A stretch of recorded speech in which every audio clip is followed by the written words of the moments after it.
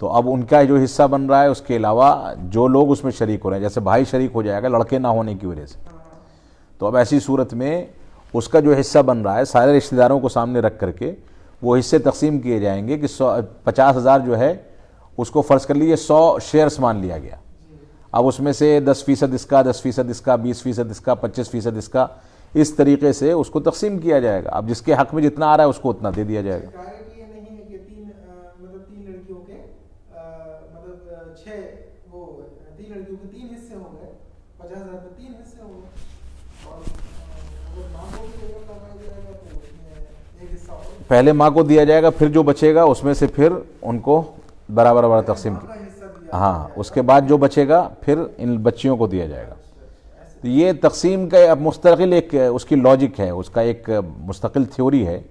اس کے لحاظ سے رشتہ دار دیکھ کر کے کہ کون کون سے رشتہ دار ہیں پھر اس کو تقسیم کیا جائے گا. اب تقسیم کرنے میں پہلے کس کو دیں گے, اس کے بعد جو بچے گا اس میں سے کون کون شریک ہوگا, پھر کون کون شریک ہوگا, کون محروم ہوگا, کون حقدار ہوگا, یہ ساری کی ساری تفصیل رشتہ داروں کو کے سارے ڈاٹا کو جمع کرنے کے بعد ہوگی, پوری معلومات کرنے کے بعد ہی ہوگی. اگلا سوال ہے